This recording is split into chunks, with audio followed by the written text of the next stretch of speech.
పరిపాలన కొనసాగిస్తున్న నేపథ్యాన్ని మనం చూస్తా ఉన్నాం.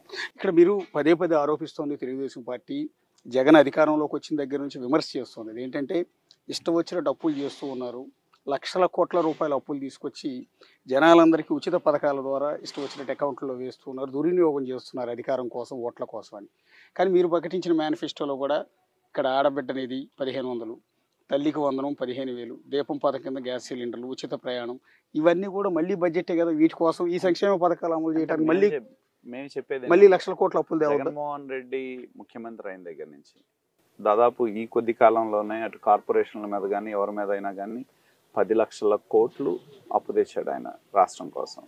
కానీ ఆయన ప్రకటనే చూస్తే ఆయన ఏం చెప్తా ఉన్నాడు, 2,34,000 కోట్లు ఆయన డీబీటీ ద్వారా ప్రజల అకౌంట్లో వేసినట్టు చెప్తా ఉన్నాడు. వివిధ పథకాలు ఏదైనా సరే. ఇంకా అవన్నీ మనం తీసేసినా కూడా 7.5 లక్షల కోట్ల అప్పుగా తెచ్చిన డబ్బులు ఎటుపోయినాయో ఎవరికి అర్థం కాదు. ఎందుకంటే ప్రభుత్వ పథకాలు మనం చూసినా సరే, పిల్లలకు ట్యాబ్లు అన్నారు.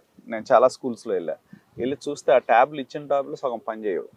అలాగే మనం చూసాం బైజూస్కి కాంటెంట్ కోసం మేము ఇచ్చామని చెప్పారు. ఆ బైజూస్ సంస్థ తీవ్రమైన నష్టాల్లో ఉంది. దాదాపు 2,500 కోట్ల రూపాయలు మన బైజూస్ సంస్థ ఆ డబ్బులు విదేశాలకు తరలించినట్టు కూడా మనం చూడడం జరిగింది.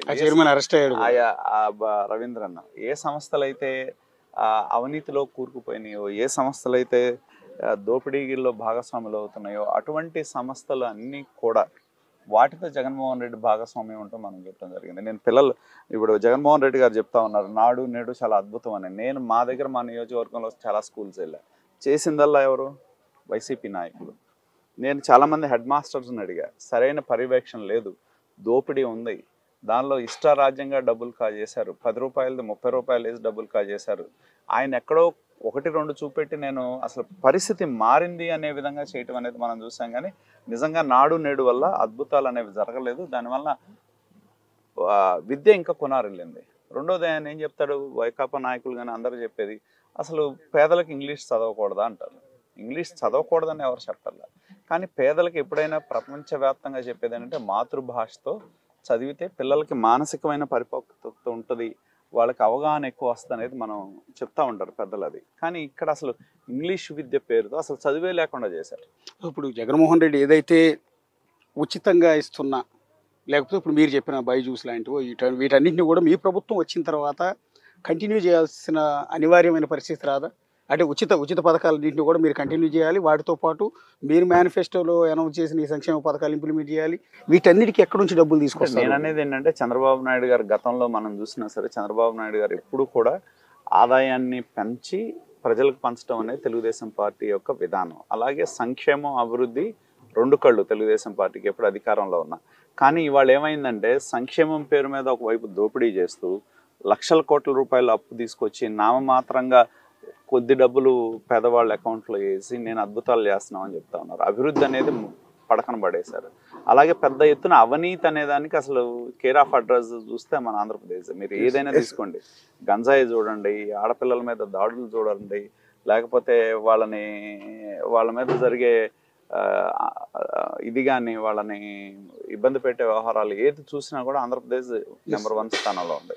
కాబట్టి మనకు దగ్గర ప్రగతి లేదు, అభివృద్ధి లేదు. కానీ మనం మిగతా అంశాల్లో గంజాయిలో, దోపిడీలో, అలాగే ఆడపిల్లల యొక్క మానభంగాల్లో కానివ్వండి, లేకపోతే హత్యల్లో కానివ్వండి, వీటన్నిటిలో మనకు ఆంధ్రప్రదేశ్ చాలా ముందు. అలాగే రుణాల్లో ముందున్నాం, ఆత్మహత్యల్లో ముందున్నాం, రైతు ఆత్మహత్యల్లో ముందున్నాం, రైతుల ఆదాయం కోల్పోయే పరిస్థితి రాష్ట్రంలో ఉంది. కాబట్టి ఎన్నో అంశాల మీద ఈ రాష్ట్రం వెనుకబడి ఉంది. అభివృద్ధి అనేది ఎక్కడా కూడా కనుసూపు మేరలు ఈ రాష్ట్రంలో లేదనేది స్పష్టంగా ఉంది. ఇప్పుడు మీ ప్రభుత్వం అధికారంలోకి వస్తే మళ్ళీ యథావిధిగా అమరావతిలో రాజధాని నిర్మాణ పనులు ప్రారంభమవుతాయా?